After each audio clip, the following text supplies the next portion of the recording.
my grave without a name, that earth may swallow up my shame.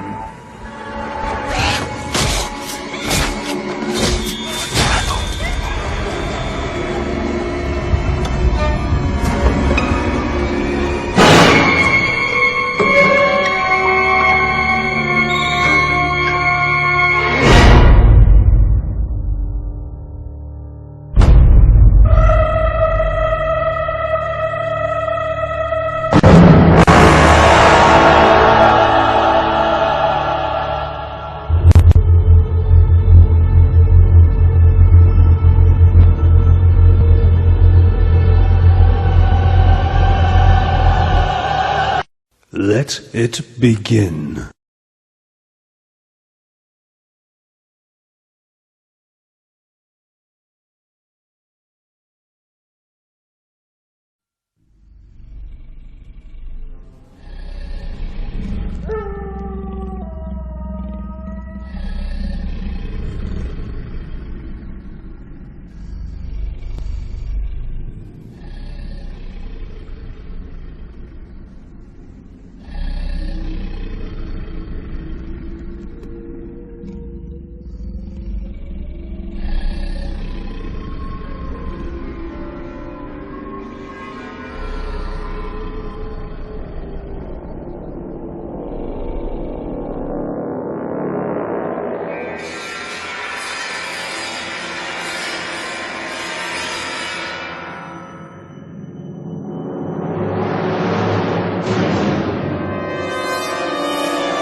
Are we not men? No, we are not men. We are beasts, and you have made us beasts. We will not walk, we will not talk, we will not gather in the night. We will dress right, dress ready, run. And as a last resort, we will use cold blue steel and jab between the second and third rib and twist. Ah! Bushmasters! 5, 4, 3, 2, 1.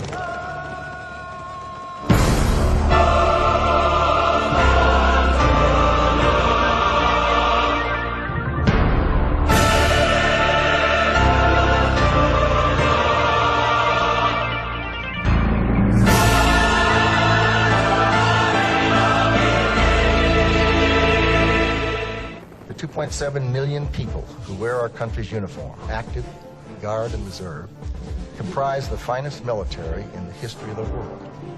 They stand ready to face down any threat, anytime, anywhere.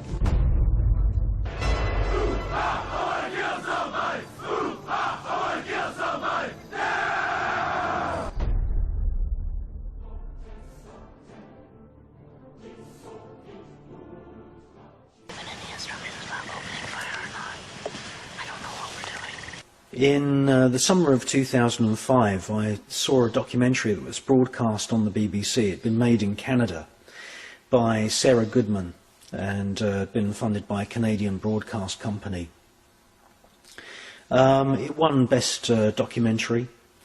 Quite frankly, the people that put this film together deserve more than just a Best Documentary prize. They deserve the Nobel Peace Prize, because this movie, its original title is Build Me Up, Build Me Down, showed in the aftermath of 9/11 that the Pentagon were basically taking in recruits, basically their children, and brainwashing them in these army camps and turning them into ill-equipped, immature killing machines. Lopez, stop. Lopez, stop now. Did you say something, Lopez?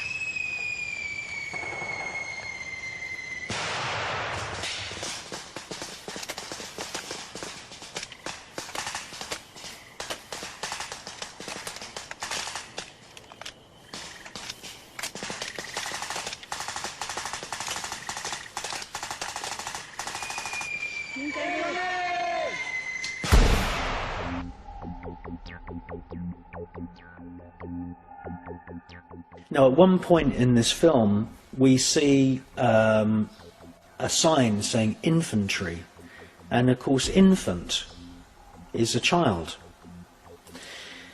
And we hear on the soundtrack this whole group of trainees shouting, "I want to kill somebody." How does that fit in with democracy? How is it democratic to use taxpayers' money to train children to shout at the tops of their voices, "I want to kill somebody"? That's not democratic. If they shout, "I want to defend somebody," yes, that's democratic. But "I want to kill somebody," that is demonic. Well, if you want to search for the Antichrist, I suggest you start at the Pentagon. Now, if you look at a satanic pentagram, every Masonic lodge and every church of Satan somewhere in the building has a five-pointed satanic pentagram. And if you look at the satanic pentagram, in the center of the pentagram, you see a pentagon. And the Pentagon building itself is a grandiose piece of occult architecture. And the United States, and indeed many cities around the world, are full of occult buildings. The Pentagon is orientated towards the north. This, traditionally in magic terms, is the point on the compass where the god of war, or the spirits of war, are invoked at the north point of the compass. If you look at an aerial picture of the Pentagon, you'll see that it's a pentagon, inside a pentagon, inside a pentagon, inside a pentagon. And this is symbolic of the way secret societies set themselves up with an outer circle of members, and then you have the inner circle, and then you have the inner core. Washington, D.C. is a fascinating place to explore once you've learnt the signs and all the symbols of Freemasonry and satanic groups such as the OTO. What Washington, D.C. is fashioned after an Egyptian necropolis. And an Egyptian necropolis in the ancient era of Egypt, the Pharaonic dynasty of Egypt. An Egyptian necropolis is a temple for the dead. And what Washington, D.C. is a modern version of an ancient Egyptian temple for the dead, but this is now a temple of death. And if you want to look for satanic inspired architecture, look no further than the Washington Monument. It's proportioned after the giant obelisks of Egypt, and its height above ground is 555 feet. But it's anchored, obviously, into the ground just over 100 feet deep. The foundation runs 111 feet, about 20% of the height of the overall building above ground. If you add 20% onto 555, you end up with 666. The Washington Monument is 666 feet in totality. The other aspects of Washington, D.C. are typically Masonic. The small roads within the parklands surrounding the White House have been exposed by David Icke and many other authors as making up the shape of an owl, which is the symbol of Bohemian Grove in California, Bohemian Club. An owl sitting on the top of a pyramid, and of course the pyramid is one of the symbols that was used by the Bavarian Illuminati. And the whole of Washington, D.C.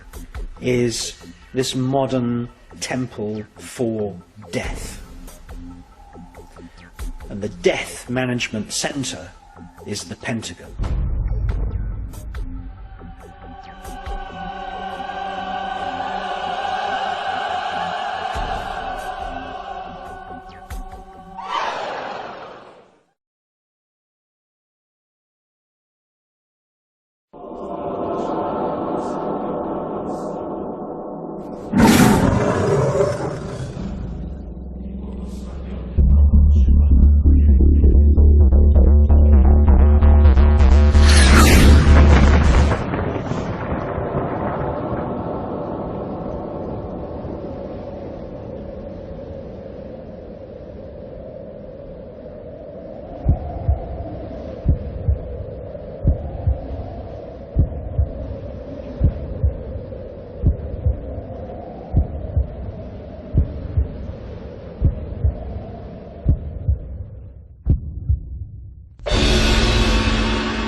The Book of Revelation warns of an age of destruction, where planet Earth will be writhing in pain like a mother giving birth.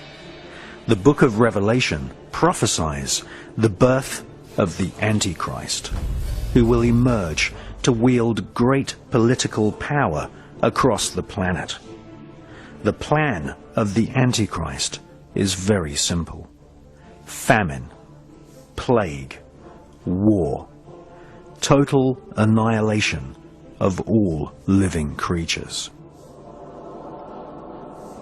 There will not be just one Antichrist.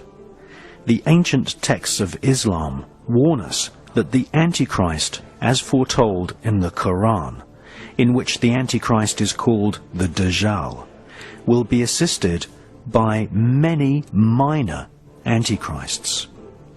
These minor Antichrists, or Dajjals, herald the era of the great Dajjal, the supreme Antichrist, the premier son of Satan, who will spread terror in the name of peace.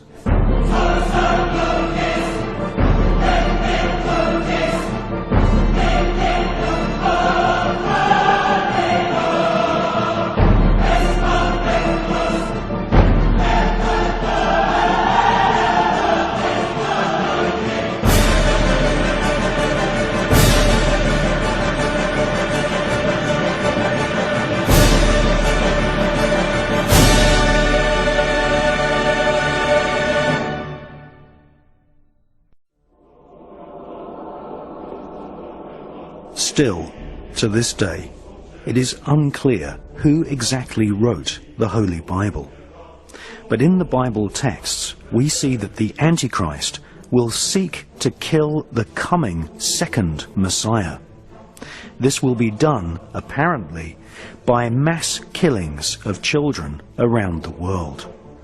Famine, pestilence, plague, and war will be used to kill thousands of children each day. In actual fact, before our very eyes, every day 26,000 children die from starvation and preventable diseases such as the common cold.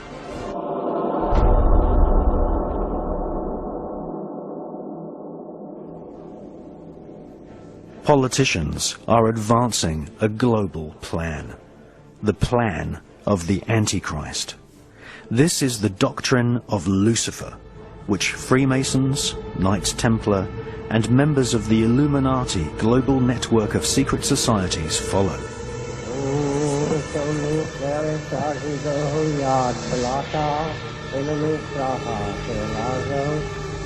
Their goal is the total spiritual and ecological destruction of the world.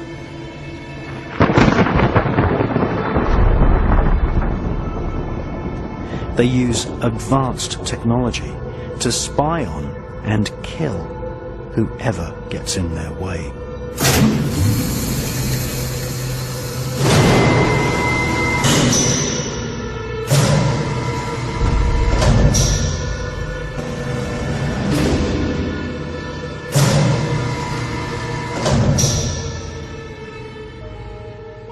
The Illuminati is a global network of witch covens, black magicians, and Freemasons. They use a secret code of numbers and words to communicate the plan to one another. They hold rituals right in the heart of the British Parliament and Washington, D.C. The Illuminati have designed the United States as the headquarters for their barbarous plan to bring about the apocalyptic prophecies of the Antichrist.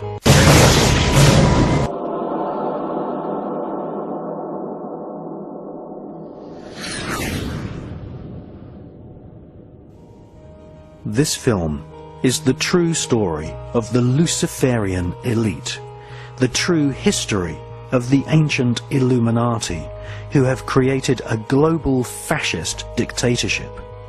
This is the true plan of those who serve the Antichrist. Once you have learnt the techniques used by the Illuminati-controlled media and understood the significance of their rituals, you will have the power to stop the Antichrist conspiracy.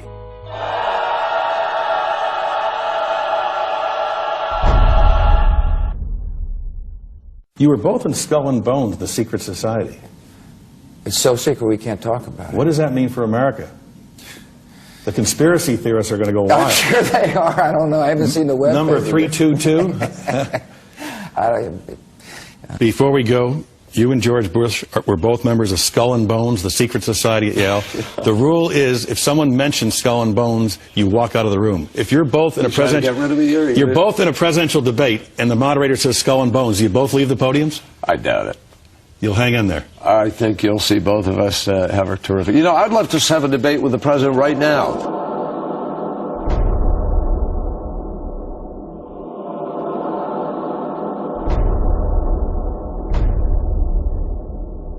If this were a dictatorship, it'd be a heck of a lot easier.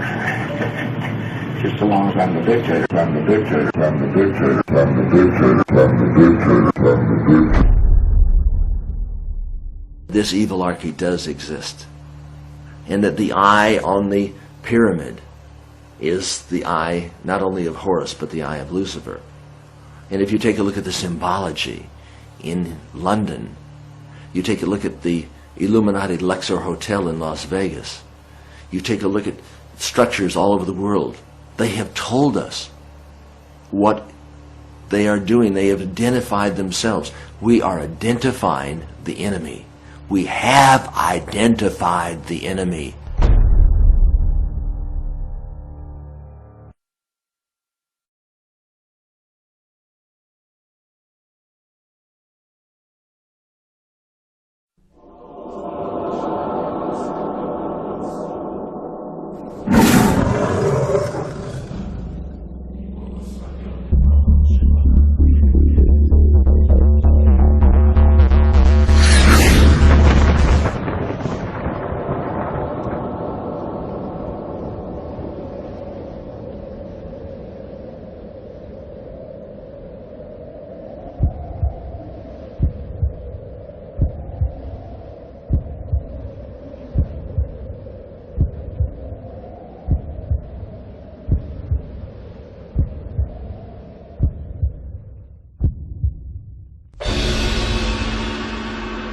symbols are used by Masonic lodges, witch covens, Satanists and alchemists to directly access parts of the brain which respond to strong shapes and colours.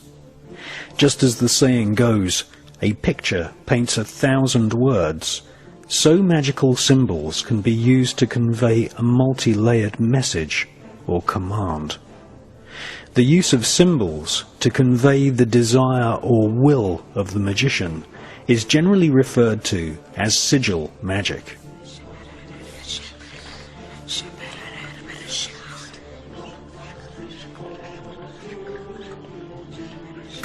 To make a magical sigil, you first write down your desire or spell. You then remove all vowels and all repeating consonant letters.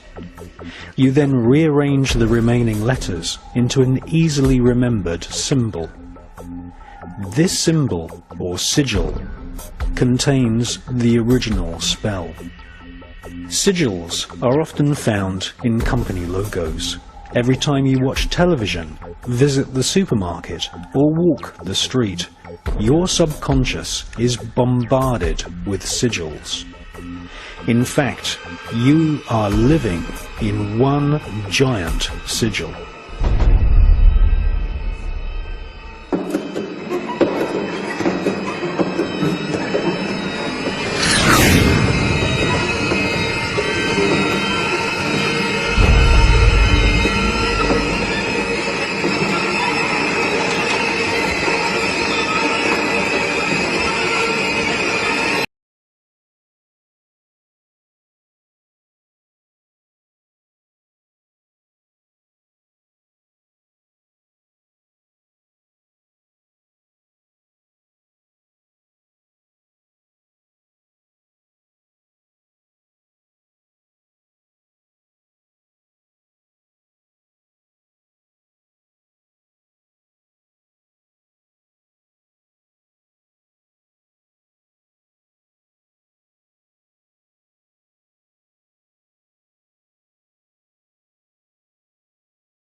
Resigned. I will not be pushed, filed, stamped, indexed, briefed, debriefed, or numbered. My life is my own. My life is my own. What do you want? My life is my own. Information. We want information. Who's signing on? That would be telling information. You won't get it. I am not a number. I am a free man. I am a free man. Free man.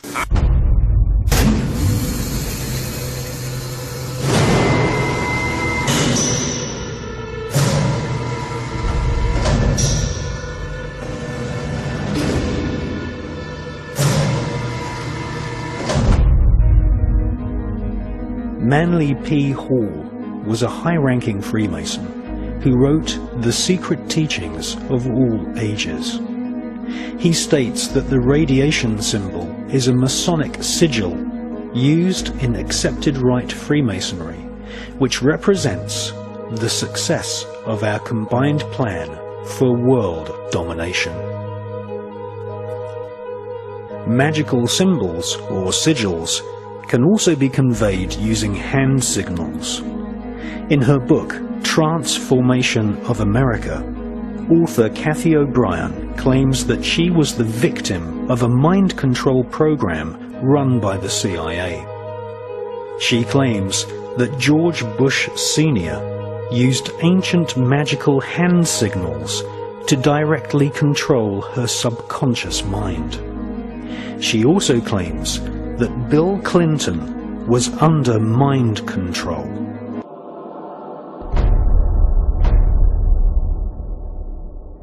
In covertly recorded off-air transmissions from the Bush-Clinton presidential election campaign in the 1990s, we can see that Bill Clinton was nothing more than a puppet to the puppet masters which placed him in the White House.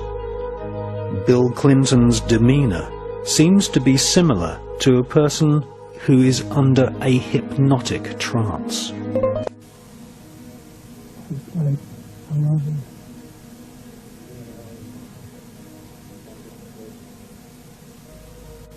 Can we do any more?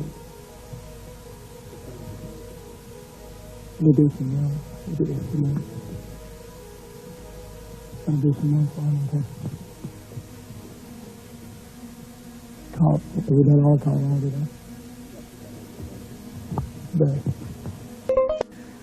Lampe, Missouri was a place where I heard George Bush and Bill Clinton talking.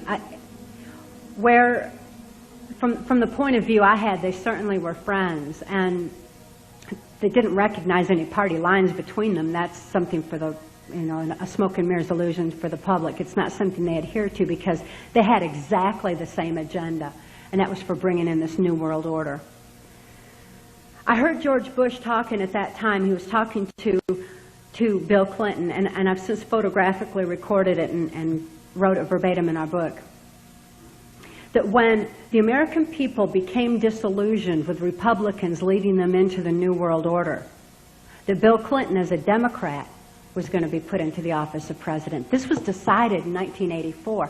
Actually, I'd heard about it even prior to that. But that, as of 1984, they were already discussing it as an absolute fact. So I wanted to finish the thought here.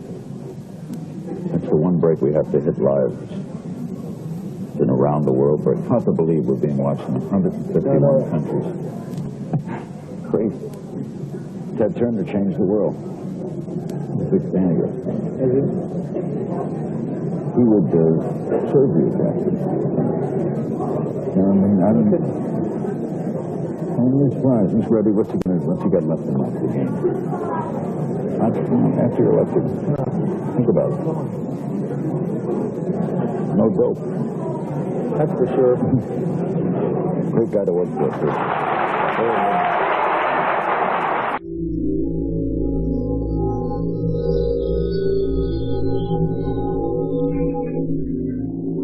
Remember that every single man, woman, and child in the state of South Carolina awakens to a freer, safer world because of George Bush.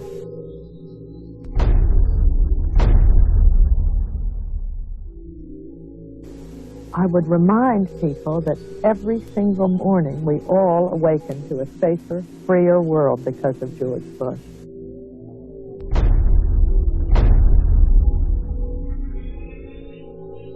And Nicole, I would remind you and the people of Florence that all of us awaken every single day to a freer, safer world because of George Bush.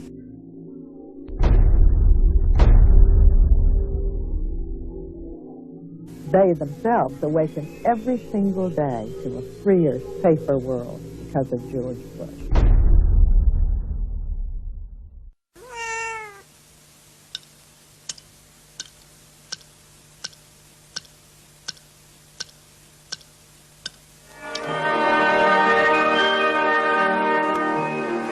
Moscow is in the midst of the last hours of summer. Brainwashing, hypnosis, and even surgical manipulation of the human brain has all been researched thoroughly by the CIA. To provide an objective record of a subject's behavior, she's filmed before treatment and again after treatment, and the two films placed side by side. Notice how the subject before treatment, in the picture on the right, holds onto the chair as she moves. Notice the difference in posture, the greater effort required to rise from the chair, the longer time needed to complete the simple task. He would cut the skin, take the skin flap back, roll it back. He would then literally remove the skull, the top part of the skull. The patient all this time is under a local anesthetic, completely conscious. From my own point of view, the most unexpected finding was to discover that a mild electrical current applied to the surface of the brain causes a patient to have a memory from his own past sometimes. Good. Make it 1 volt, please. 1 volt. Yeah. Is it 1 volt? I heard what sounded like an orchestra playing, and I asked the nurse where it was coming from. And she said, "What music?" And I said, "Well, that music." And then it stopped. Then I stimulated it again, you remember, and asked you about it, and you hummed it. Will you hum it now? You remember it?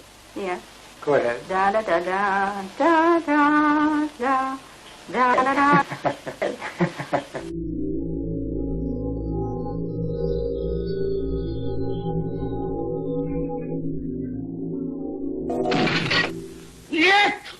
The Soviet secret police and their offspring in Eastern Europe and China have presented the world with a series of public trials at which prisoners, including some Americans, calmly and apparently without coercion made confessions of unbelievable crimes, espionage, sabotage, treason. To Western observers, these confessions have been so bewildering that a belief has grown that the communists have perfected some mysterious, irresistible technique for manipulating human behavior. Мы пионеры, юные ленинцы. По-ленински жить и трудиться – наша большая мечта.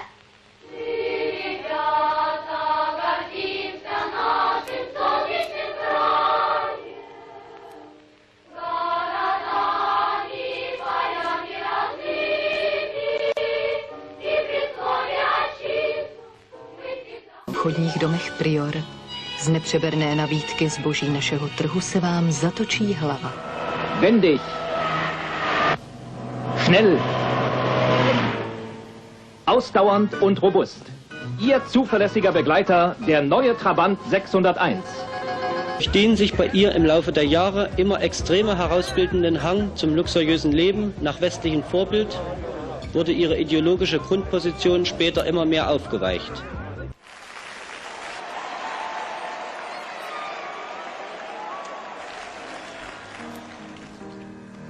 Было все на белом свете, люди издавна повторяются. Было, есть и снова будет так. Будет так, будет так, будет так, будет так. Было, есть и снова будет так. Будет так. Будет так. Будет так. Будет так. Было, есть и снова будет так.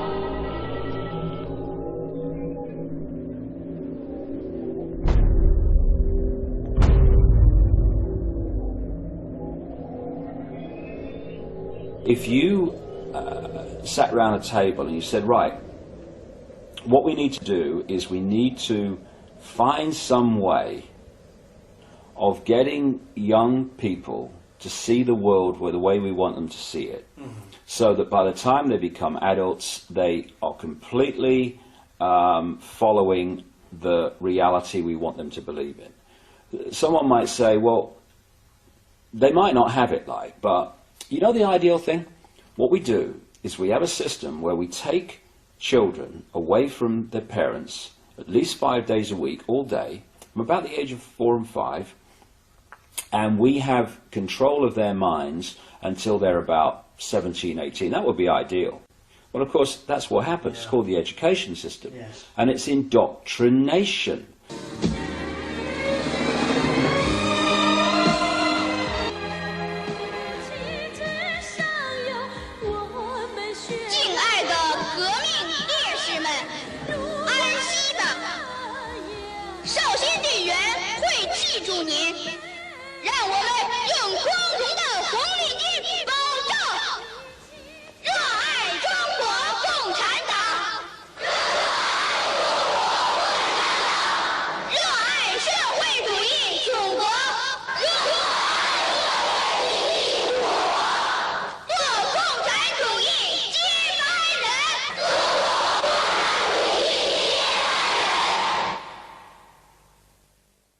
The whole system, because we have two hemispheres of the brain, the left brain, which is about words and this world reality and, you know, the perception of this reality.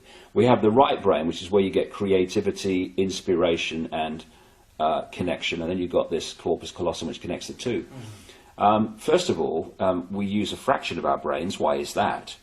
And the other thing is that what the system does is it turns out left brain prisoners. They run the system. And it does it by putting information through schools and colleges and universities into the left brain, which it then says at time of an exam, give me all that back, and if you tell me what I've told you well enough to believe, then you'll pass the exam and you'll be very successful. Anyone that takes that information into the right brain and puts their spin on it, or questions it, or sees through it, and puts that in the exam, they are perceived as a disruptive influence in the classroom. Yes, they are. And so what happens is, for you to become a doctor, overwhelmingly a politician, a journalist, someone often in industry, all these areas that control the system. The professions. The professions. Yeah. Lawyers. Yes. I mean, on and on we go. You have to have gone through your young life constantly taking information into your left brain and regurgitating it out on exam papers. To become a teacher, you have to go through that process. Then you go through teacher training college, where you're taught how to do it to others, and then you're let loose on the children. Yes. The whole system is run by left brain prisoners. And if you look at the school system, things like music and art that stimulate this side of the brain, the uniqueness, they are constantly cut back in favor of left brain curriculums. And this is systematic. I have to get this over to people. This is not systematic at the level of, you know, people who administer it into reality. It is coldly calculated in the shadowy areas where these concepts first come from. Yeah. And they know what they're doing. Yeah, these examinations, what's happening is that, you know, to fit in, to be part of the so-called in crowd, you have to reconfirm the beliefs of the hierarchy. Exactly.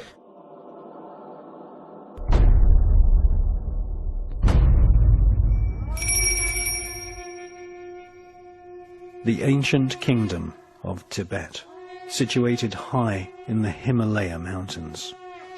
Tibet is a culture based on compassion, totally at odds with the doctrine of the Antichrist. The spiritual and secular leader of Tibet, His Royal Highness, the Dalai Lama, won the Nobel Peace Prize in 1989 for his continued policy of non-violent resistance of the communist Chinese government, who illegally took control of Tibet more than 40 years ago.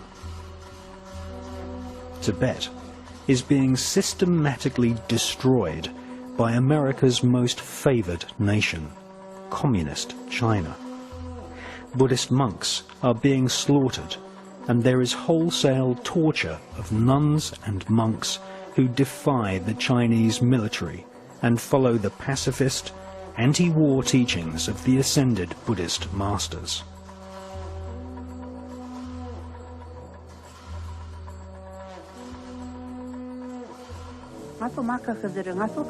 My brother-in-law and I were arrested together and marched around in front of our village. Then the Chinese shot him in the head, and his blood splattered all over me. The Chinese said, "So you call for His Holiness the Dalai Lama and call on America for help. But where are they? Will anyone help you? If you obey China, your path will be smooth. If you don't, watch what happens to these two."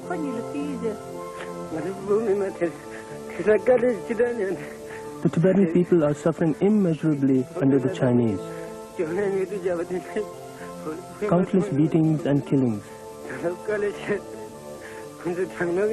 And though the Chinese say there is freedom of religion, they don't allow us to practice our faith.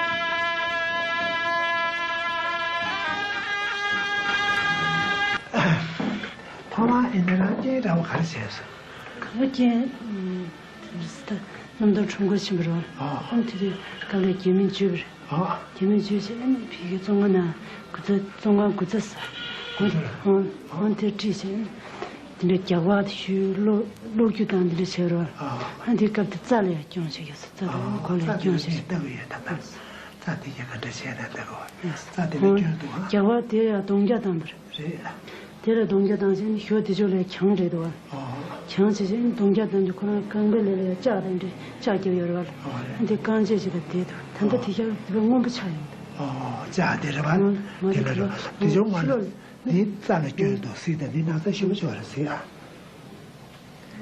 do ba do ba la de le do ta sa de le jo da yo对了，好的。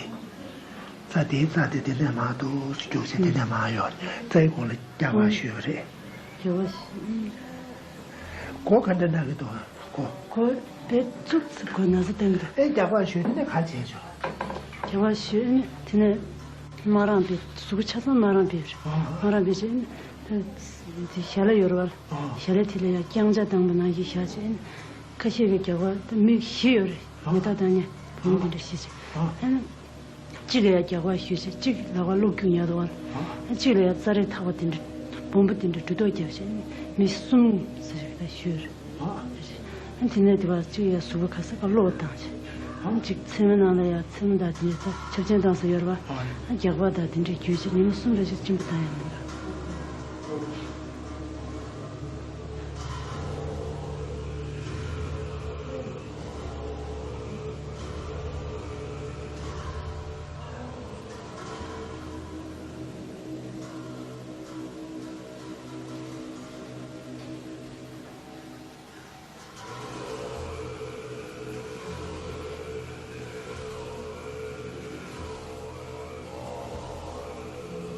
然后是不是觉得吧？很多人才是但是是有的，也在网上有的，都什么人觉得，什么的这个的看全部是他的，什么人觉得呢？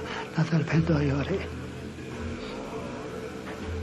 这个面的面东啊，我面当面是不苦嘛是的，面有点累，然后的那都不晓得，那都很少再学，很少学。那在人家查土也有嘛的，他一年看的书了没学过嘛，这样两方太不接受，这样有很大嘛的，这这边很大了，都是往大的前进的，然后其他的嘛，他们说的接受，大家啊看那点不求的，老是不接受，可以弄嘛的。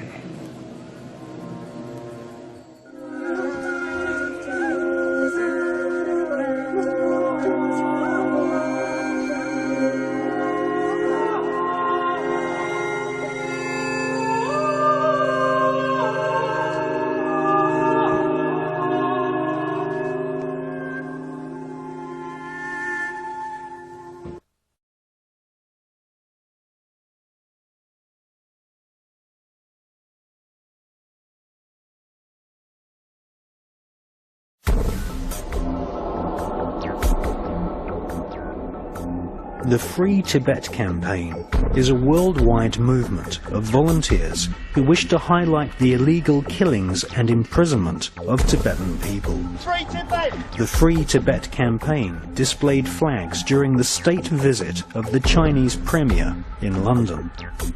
The Free Tibet flags were confiscated by British police officers.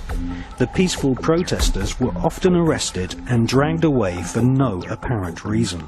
Some were even assaulted and beaten by British police officers. I'm not young, haven't got long hair in dreadlocks, and I'm not covered in rings all over the show. I've always felt strongly about Tibet and about what's going on in China on the political front. The fact that they've still got detainees in prison who were at Tiananmen Square 10 or 11 years ago. That is bloody awful, and something has to be done. And I think in a case like this where the government won't do anything, it's always down to the people to do something instead. Free Tibet! Free Tibet! Free Tibet! Free Tibet! Free Tibet! The police officers carrying out these illegal arrests are mostly members of Freemasonry. Freemasonry is more than just a secret society. Freemasonry is actually a religion. Freemasons pray to a tri-pantheon god, one facet of which is the warmongering Baal deity. Freemasonry is the most popular occult religion amongst police officers, judges, and barristers, such as Mr. Tony Blair.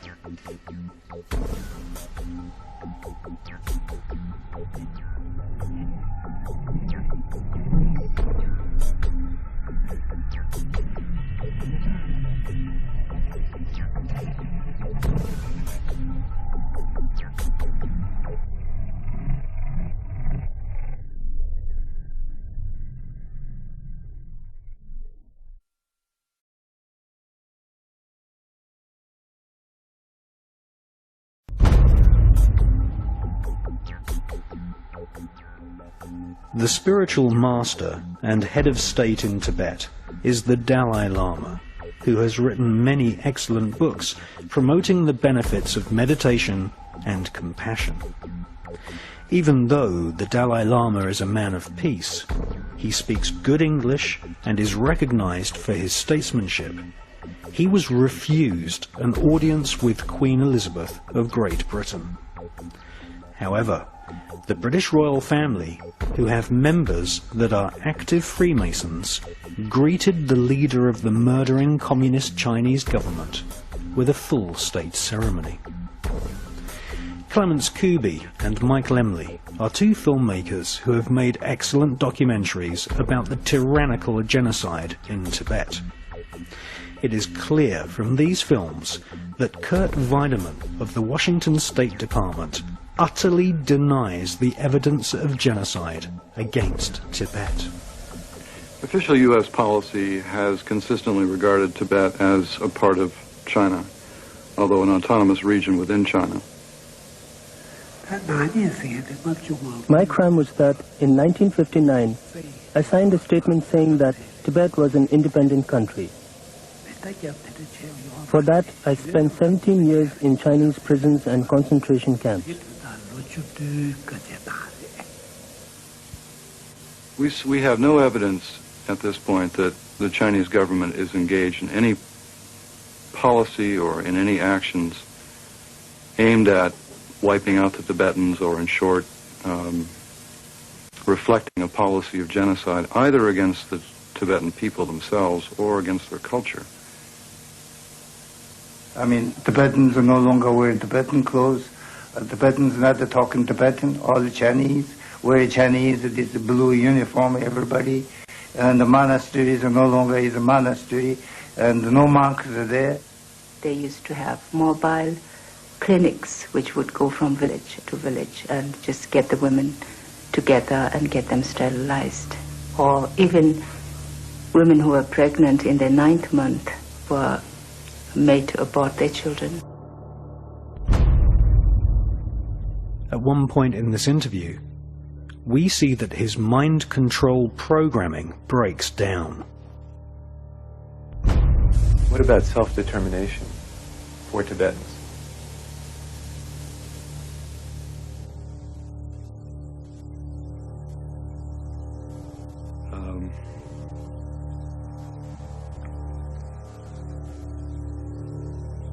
On the BBC Newsnight programme, we see a Chinese government minister also displaying signs of heavy mind control. Can you explain to us on the political situation why there has been no response from your government to the Dalai Lama's proposal in Strasbourg of nearly 3 years ago now about an arrangement between him and fellow Tibetans and your government? In 1988 in Strasbourg, the Dalai Lama proposed to make Tibet a democratic political entity governed by itself, which maintains relations of alliance with China. And what does it mean? Well, it's suggesting, he's suggesting that they be given autonomy in internal affairs, that they give to you I just control. quote what he said in his proposal. It's nothing new. We think it's nothing new, but another version of the statement that China holds only suzerainty, not sovereignty over Tibet. We heard of this kind of clamoring at the beginning of this century in order to divide China. That phrase also means that the Dalai Lama advocates Tibetan independence. And we have repeatedly said that China's sovereignty over Tibet can never be denied. Neither independence nor semi-independence or disguised independence will be tolerated. Thirdly, the Dalai Lama's proposal favored transforming Tibet into a peace zone or a buffer state among the great powers through demilitarization or neutrality. But a peace zone or neutral zone involves the problem of state sovereignty and international safeguards. So it is out of the question for a country to establish in one of its regions a peace zone or a neutral zone with its neighbors.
Become death, the destroyer of worlds.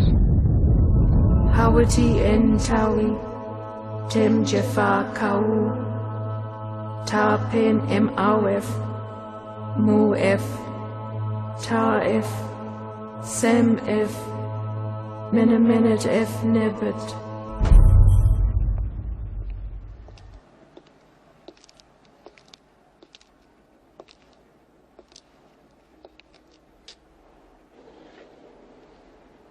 Get on with it. Say what you have to say. When the Jews return to Zion, and a comet rips the sky, and the Holy Roman Empire rises, then you and I must die. From the eternal sea he rises, creating armies on either shore, turning man against his brother, till man exists no more.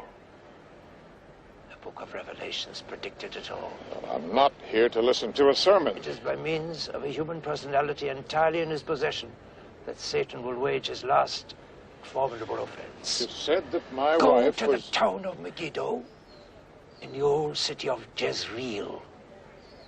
There see the old man Bugenhagen. He alone can describe how the child must die. Look here. He who will not be saved by the lamb will be torn by the beast. Will you stop? Your son, Mr. Thorne, the son of the devil. He will kill the unborn child. Then he will kill your wife.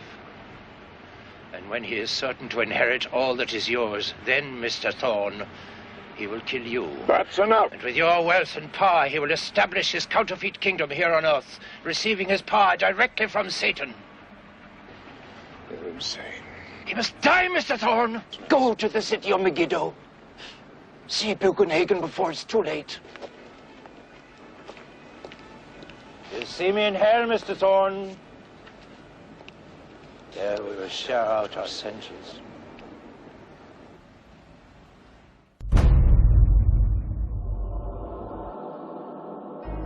The Kabbalah is a collection of Jewish magical texts which were given to mankind via psychic communion with a fallen angel called Raziel.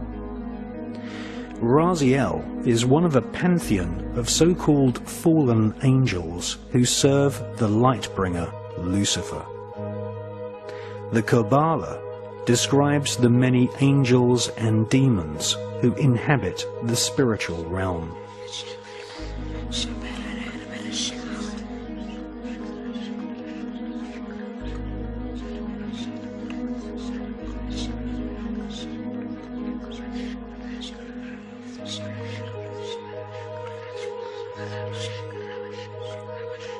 The Kabbalah gives Kabbalists a roadmap called the Tree of Life, which explains how to invoke and communicate with these powerful spirits. The magical information in the Kabbalah originates from Babylon and ancient Egypt at the time of the pharaohs, but did not reach Europe in printed form until the 11th and 12th centuries.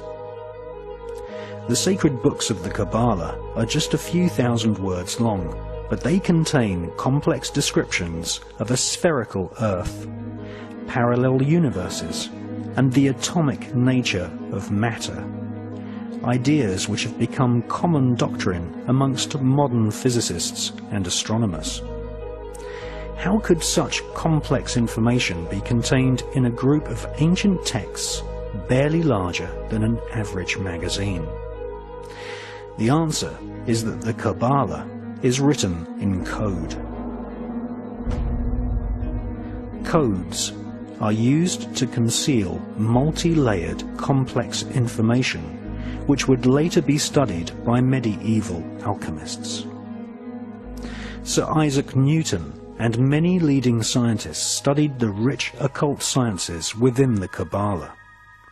There was a time when mysticism, religion, alchemy, astronomy, and astrology were studied as one Kabbalistically based tradition. Jewish physicist Albert Einstein conveyed pages and pages of complex calculations in a simple 5-symbol code. E equals mc squared. Modern-day quantum physics, chaos theory, and the notion of parallel universes can all be traced back to the original texts of the ancient Kabbalah. The higher secrets of the Kabbalah included instructions on how to kill a person with just one look. This is called the evil eye. The magical name for the evil eye is En-ha-Ra. In a wax cylinder recording made in 1921, we can hear British black magician and part-time espionage agent Aleister Crowley invoking the fallen demon angel Raziel and En-Ra-Ha, the evil eye.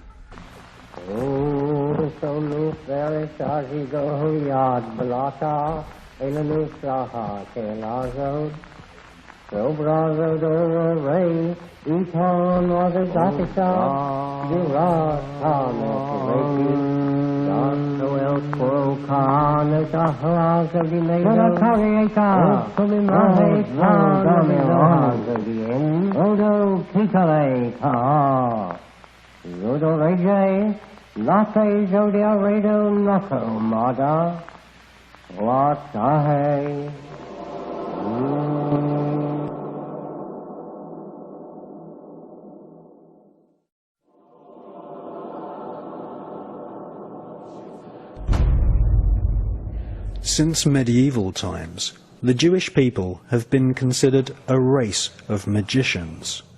The biblical rabbis used shaman-type techniques to induce altered states of consciousness. Fasting, flagellation, and burying oneself up to the neck were all techniques used to prepare the rabbi-magician for a battle through the 7 portals of the Kabbalistic Tree of Life, where they would eventually meet the supreme deity in a realm called the Merkaba. Ritual sex magic was also practiced amongst some Jewish cults. Many temples had holes in the walls so that rabbis could ritually sodomize a prostitute, a young man or a boy, and invoke the fallen angel Raziel as they reached sexual climax. The word sodomy is derived from the name of the biblical city of Sodom, in which sex magic and also blood sacrifice were widely practiced. A strange version of vampirism, or blood drinking, is still practiced to this day by many rabbis who suck the blood from the freshly severed foreskin of newborn babies.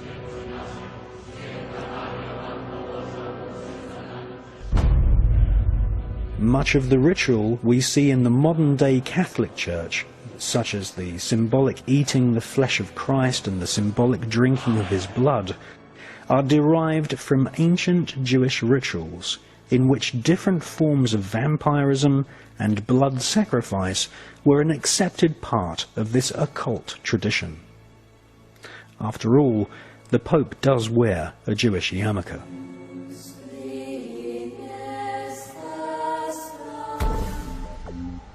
The collection of texts called the Kabbalah were eventually transcribed by Rabbi Isaac the Blind in Provence in the south of France during the 12th century. For the first time in its 6,000-year history, the ancient magical techniques of invoking fallen demonic angels and killing someone using the evil eye were put down on paper. The Kabbalistic writings of Isaac the Blind fell into the hands of a group of 9 French noblemen. These noblemen became known as the Knights Templar.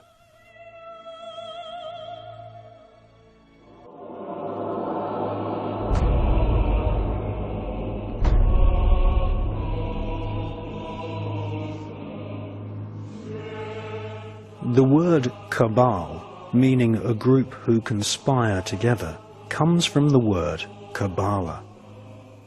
One such cabal, who were to later inspire a whole armada of black magic cults and Freemasonry, were the so-called Knights Templar. They laughingly called themselves the Poor Knights of Christ, but these men were far from poor. They deliberately styled themselves as monks so that they could go about their Luciferian Kabbalistic studies and conduct business without being taxed nor arouse suspicion from the Vatican. The Kabbalistic higher secrets of ritual sodomy, the evil eye, chanting incantations, necromancy, blood sacrifice, and invoking the fallen angels in service to Lucifer fascinated the French Knights Templar. They realized that the Kabbalah originated in Palestine, And once they had realized that the Kabbalah was the key to untold spiritual magical power, they cunningly planned a bloody crusade to Palestine in order to search for more Kabbalistic and magical artifacts. They eventually discovered and looted the Temple of Solomon. Solomon was a biblical magician king who is accredited with inspiring large parts of the corpus of works we now know as the Kabbalah.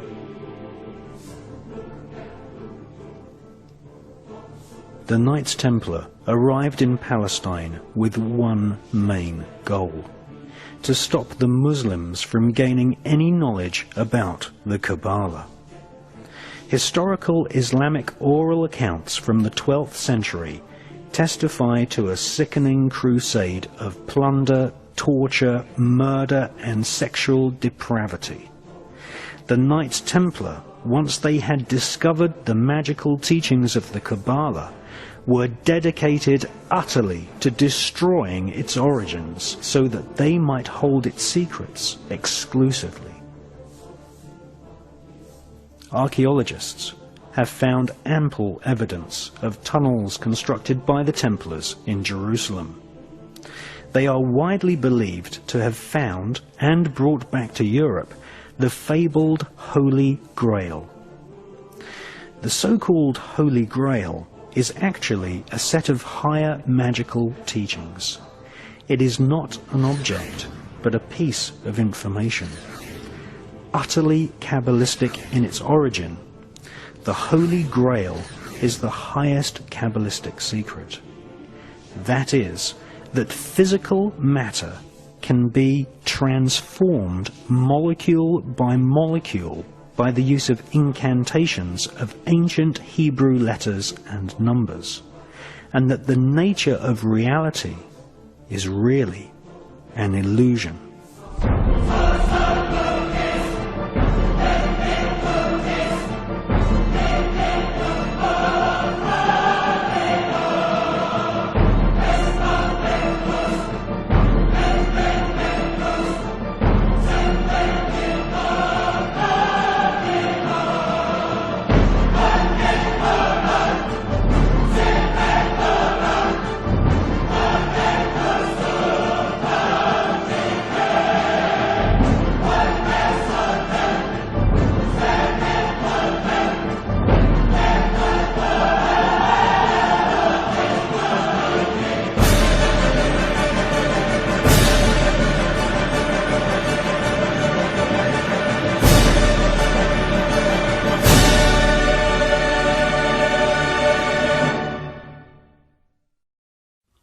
When I said publicly in 1991 that the Earth was a living entity that we could communicate with and could communicate with us, people just dubbed me crazy.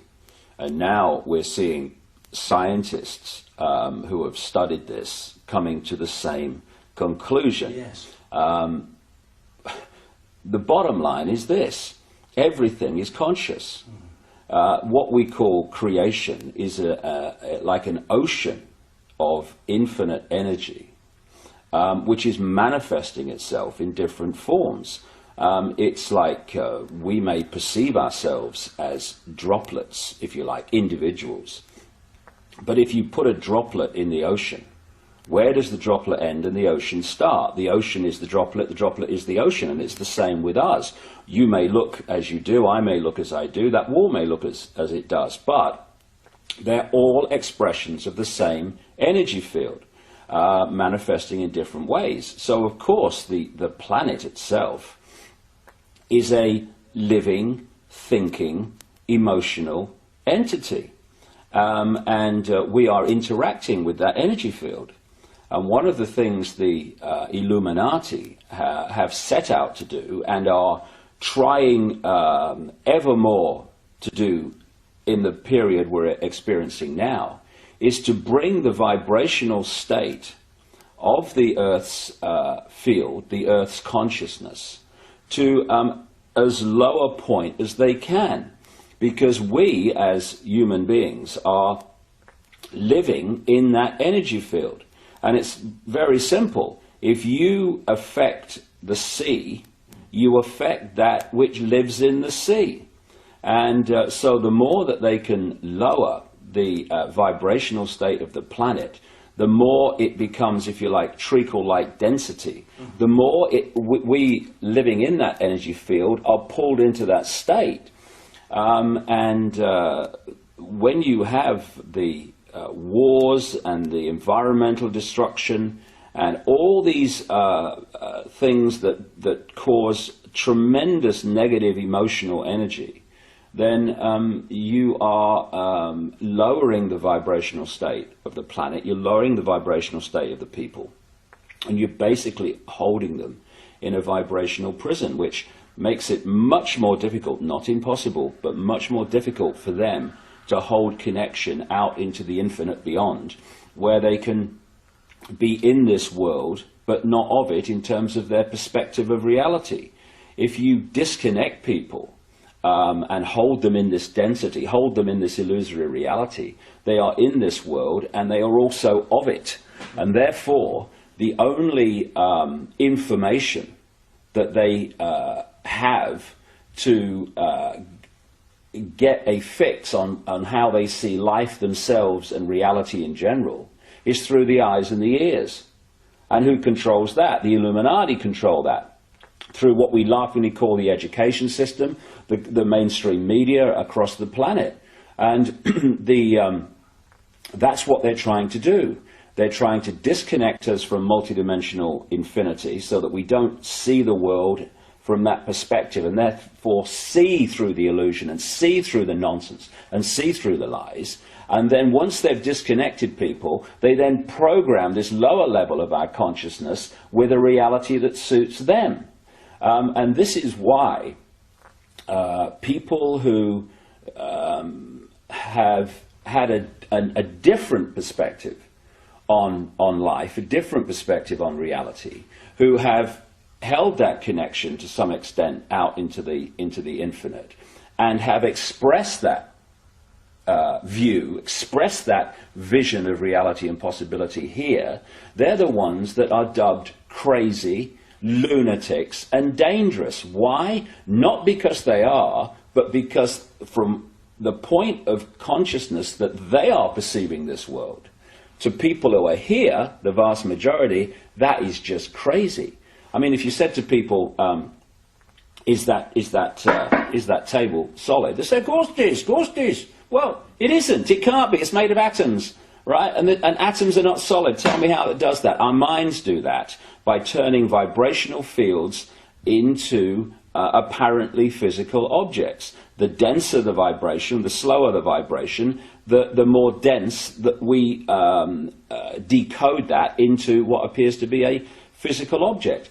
And so someone who's out there and can perceive that sees the world in a completely different way, and because it's different to the norm and the mass norm, which is programmed into people from cradle to grave, they're just isolated and called crazy. When in fact, you know, they're the people we need to listen to. Yeah, I remember Stanley Messenger.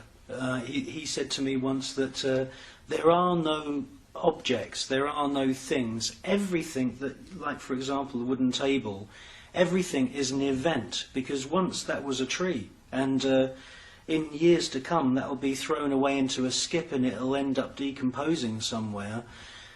We don't perceive that as an event because it's happening on a slow scale. But there are no things, there are only events. Well, that table was once a tree, and when it was a tree, it was an illusion. Now it's a different kind of illusion, and when it's thrown on the scrap heap and goes back to energy as it decomposes, then it will still be an illusion. And this is for me, if you're talking about how we're controlled, how the few control the many, if you can suppress the information that people receive in terms of what is possible, you to the same rate suppress their perception of what is possible. Okay, now once you have accepted that what we're told is possible is how it is, then you're living in a box that big. So anyone that starts to talk about things that are beyond that perception of possibility, you immediately dismiss them as crazy. And I'll give you an example of what I'm talking about. A few centuries ago, when people said the Earth was a sphere, they were perceived as crazy and dangerous. And one of the reasons was that if you lived on the bottom of a ball, you would fall off, right? Now, once you introduce the law of gravity, what appears at first sight to be a nonsensical idea becomes perfectly logical. However, if you suppress at that time knowledge of the law of gravity, then people are going to dismiss the truth because they can't perceive that the truth can be possible. And when you're talking about entities that shapeshift, that appear and disappear, UFOs that appear and disappear, if you program the population to believe that this world is all there is, that this is a solid world of solid individual objects, then the idea of things appearing and disappearing or shape-shifting from one state to another, to that sense of perception, is totally ludicrous.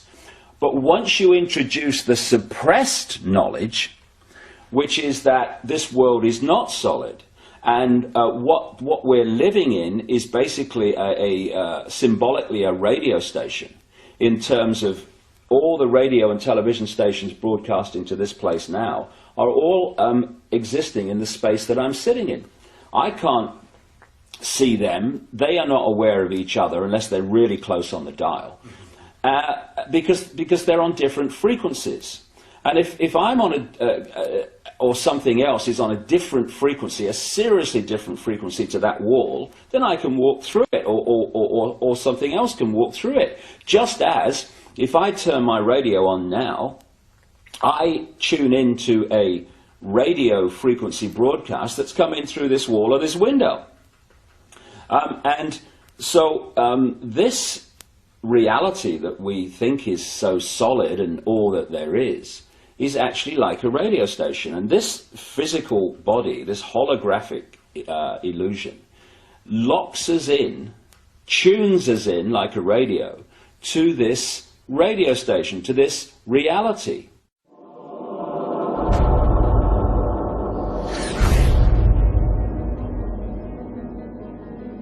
After 200 years of Kabbalistic magic and bloodthirsty crusades, wantonly murdering children, women, and engaging in ritualized sodomy, the French Knights Templar were rounded up, tortured, and executed.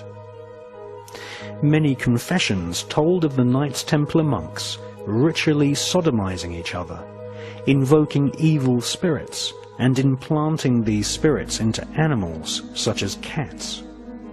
Various black magic artifacts were confiscated from castles owned by the Knights Templar, including silver caskets containing desiccated heads and skulls. The Knights Templar referred to these heads as Baphomets. They were placed at the center of a round table. Templars would then conduct a séance invoking the spirit of Lucifer to speak through the head. The most damning information exposed them as antichrists. Several Knights Templar confessed that the image of Jesus was spat upon and trampled during Kabbalistic rituals, a satanic tradition which is still practiced to this day at lodges of the Ordo Templi Orientis, which was once headed by Aleister Crowley. Many Knights Templar bribed their way out of prison and escaped to Scotland and the Mediterranean island of Malta. They first renamed themselves the Sovereign Knights of Malta, and then, after establishing trade routes to North America long before Christopher Columbus, they re-emerged in Scotland, calling themselves Freemasons. All versions of Freemasonry, Rosicrucianism, the Skull and Bones, the Palladian Rite of Freemasonry, Co-Masonry, Scottish Rite Masonry, the Ku Klux Klan, and Crowley's Ordo Templi Orientis are derived from the original Kabbalistic rituals of the Knights Templar. The Kabbalistic banishing ritual of the pentagram was in part performed by Queen Elizabeth II during her coronation ceremony in 1952. The ritual was based on the lesser banishing of the pentagram ritual designed by Aleister Crowley for the Golden Dawn secret society.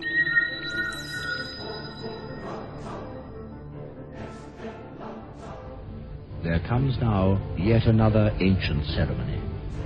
The great officers of state and the bishops and the nobles who have borne the swords, the scepters and other regalia move to the steps of the throne which stands upon its dais.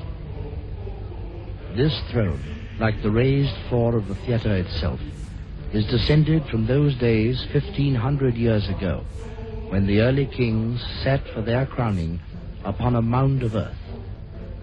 So today, the Queen will ascend the steps of her throne, there symbolically to be lifted into it by the Archbishop and the Earl Marshal, in the sight today of a great multitude of people. It is at the moment that she is seated upon her throne that she takes possession of her kingdom.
During the 1930s and 1940s, the OTO Lodge in California was headed by a brilliant young rocket designer called Jack Parsons.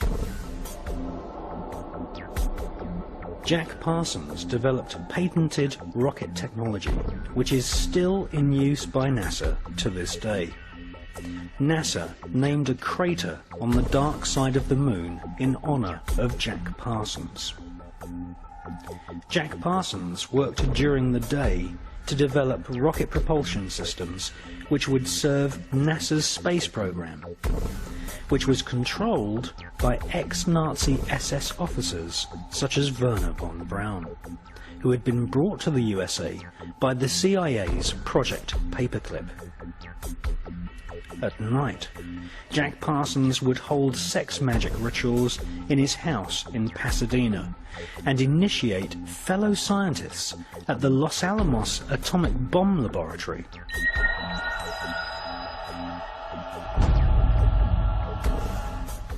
Jack Parsons was fully aware of what his rocket designs would eventually be used for. Not far from Jack Parsons' rocket lab in Pasadena, Robert Oppenheimer was building the world's first atom bomb, which would be exploded at Los Alamos near a place called the Road of Death, which lies on the 33rd degree parallel.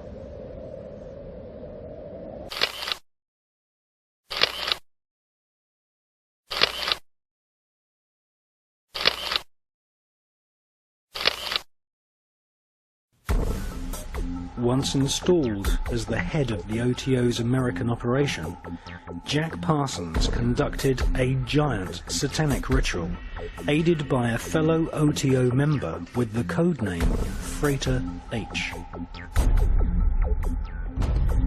In 1948, the same year that George Bush Sr. was baptized as Magog, Jack Parsons undertook one of the most dark rituals known to Kabbalists, the Babylon working.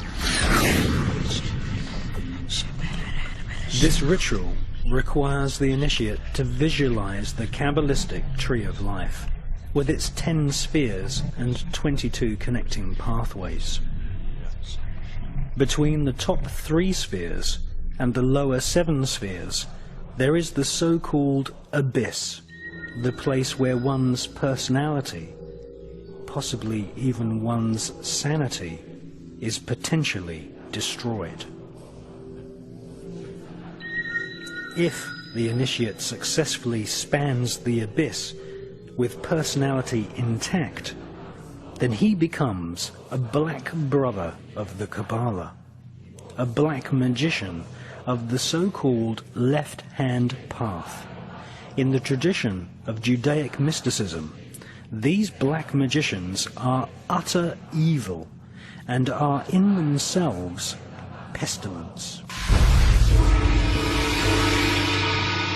This giant Babylon working ritual saw Parsons, aided by his magical protege, Freighter H, project their astral bodies into the dark abyss of Lucifer. 1948 saw George Bush Sr. baptized in the name of Magog, the spirit who would lead the army of demons against Christ at the apocalypse of Armageddon. That same year, Jack Parsons baptized himself as Belerion Armilas al-Dajjal, the Antichrist.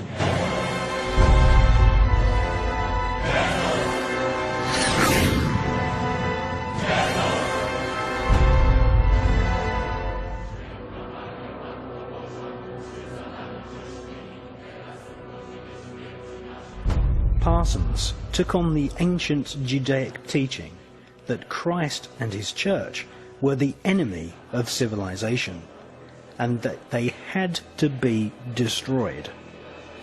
On a 40-day pilgrimage in the Mojave Desert, the place where Area 51 now resides, Parsons summoned forth Babylon, the Scarlet Woman, the whore of the apocalypse, the consort of the great beast Satan 666. According to the mysterious Freighter H, during the ritual he saw Parsons rip a hole in space-time, and something evil flew in.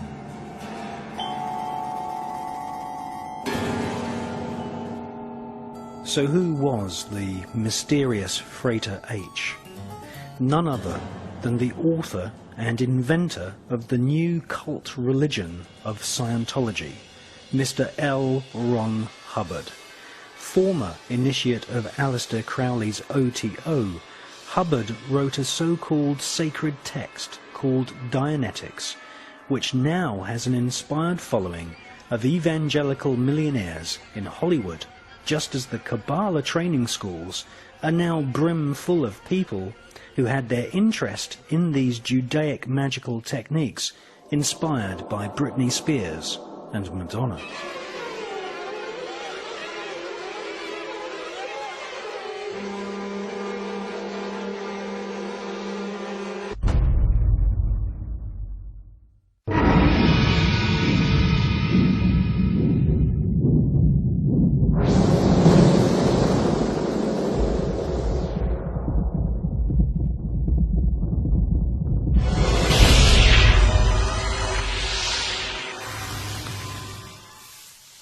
Jack Parsons had a sex magic partner in the OTO named Marjorie Cameron. Whilst staying with her friend Renata Drux in Hollywood, Marjorie Cameron confessed that she had been part of the Babylon working ritual.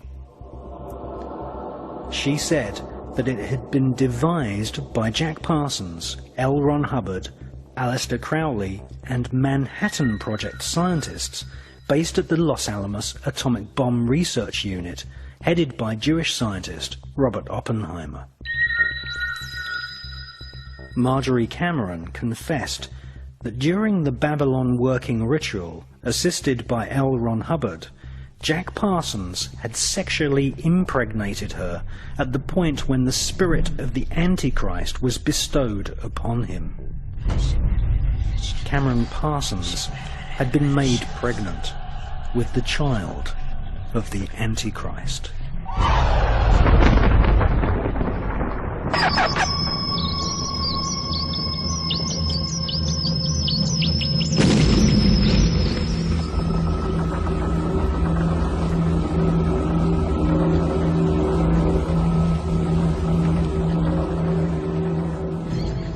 They were breeding what the Kabbalah describes as a golem, or a golem.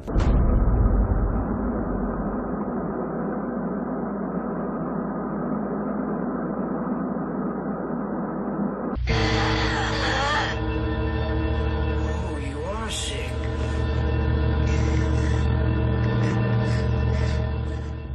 A golem is an artificially created humanoid, usually made from dead human body parts, which is animated by the magician chanting incantations and mantras.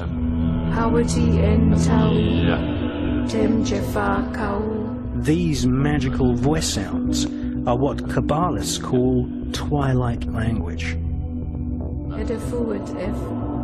Isaac Bashevis Singer, winner of the Nobel Prize for Literature, once wrote, "The Kabbalah teaches that dead matter is not really dead, but can be brought to life as a golem by chanting mantras.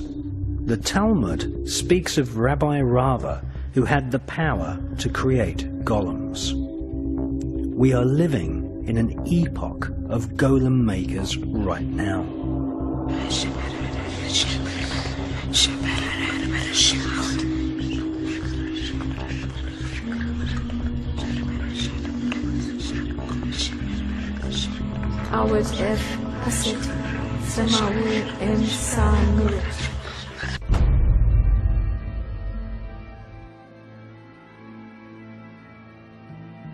In the horrific film Rosemary's Baby, directed by Roman Polanski, a satanic cult in New York, led by a character based on Aleister Crowley, summoned forth Satan to impregnate a young girl and breed an antichrist golem child.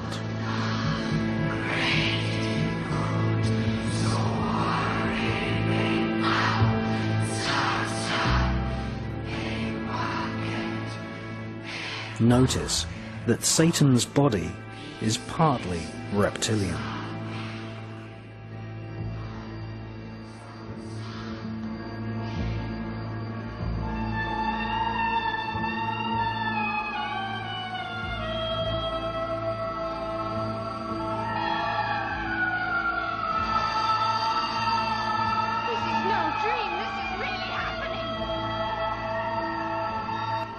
Interestingly, the devil in Rosemary's Baby is played by none other than Anton LaVey, founder of the American Church of Satan.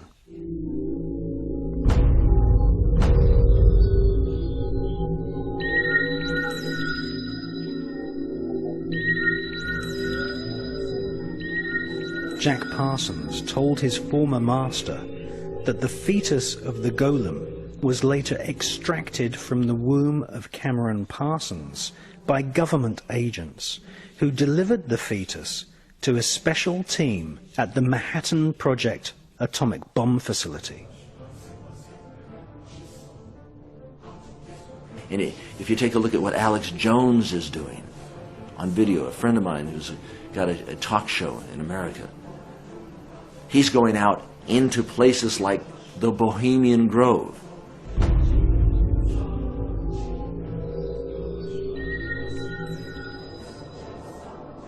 Six years ago, American broadcaster Alex Jones and his cameraman Mike Hansen infiltrated Bohemian Grove, a gigantic private forest owned by the Bohemian Club of San Francisco. For 130 years, the Bohemian Club has been holding rituals for 2 weeks each summer in a private 2,000-acre redwood forest.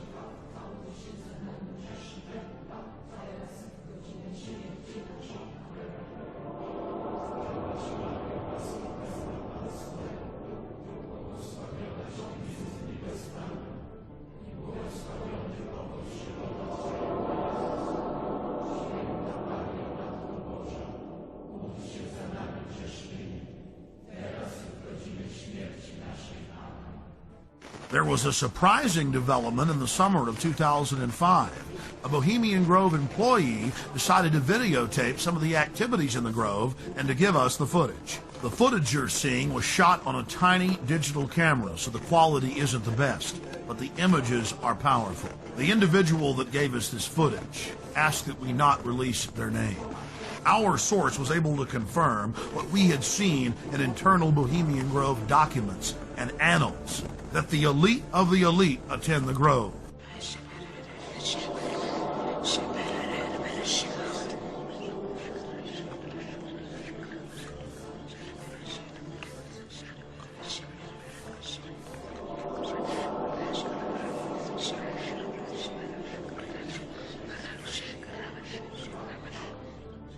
The Grove's own internal annals brag that the Manhattan Project, or the plan to create the A-bomb, was hatched inside this building known as the Chalet.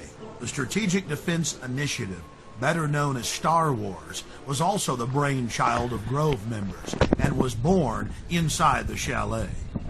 Our source worked at the Grove in the summer of 2004 and the summer of 2005, and he was able to obtain 2 program covers for the cremation of care ceremony, as well as a 2005 membership list, which reads like a who's who of U.S. and European elite. Former President Jimmy Carter, former President George Herbert Walker Bush, President Bush, Henry Kissinger, George Shultz, the list goes on and on.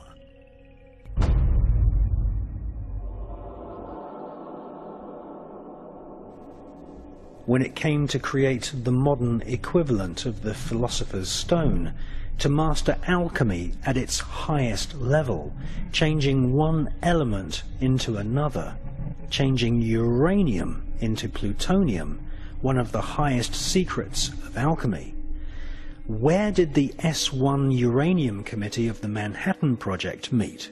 Well, they of course consummated their alchemical knowledge in the Bohemian Grove. Amongst ancient trees, grown men listened to the manic laughter of Satan, wearing owl masks and black robes.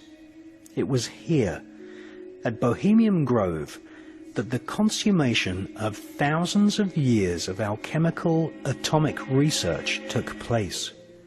Nothing less than the birth of the bomb.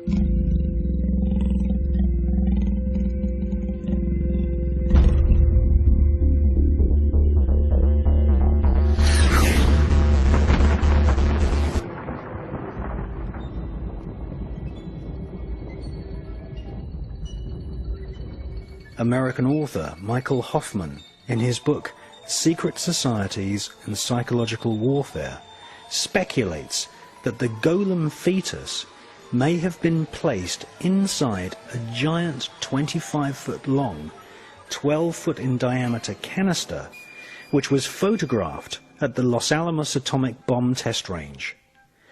This mysterious canister was nicknamed Jumbo. It was made of solid lead and cement. It is conceivable that the fetus was placed in the center of the canister and then irradiated with the blast of the world's first atomic bomb, thus infusing the demon child with what Kabbalists call the demonic force of atomic fire.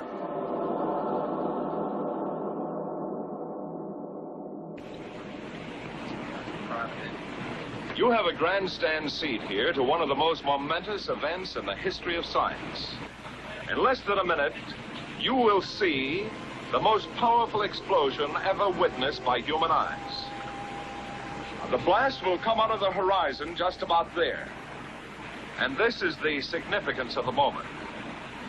This is the first full-scale test of a hydrogen device.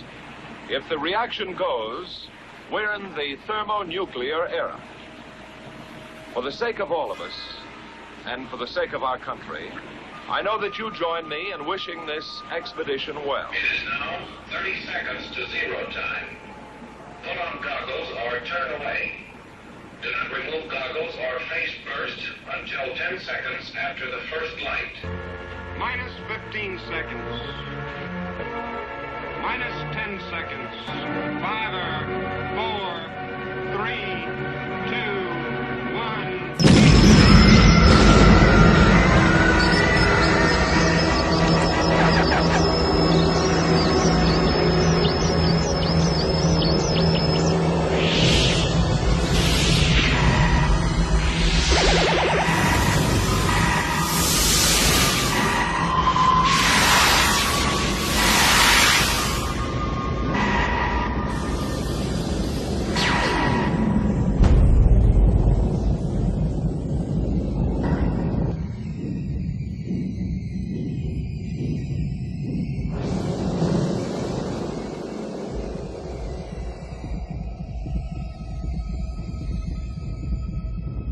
Two years later, Parsons revealed to his mother that his golem child had lived, and that it was female. A fan of ancient Indian mantras was the Jewish evil genius Robert Oppenheimer. His team of Manhattan Project scientists took advanced alchemy to its absolute evil limits.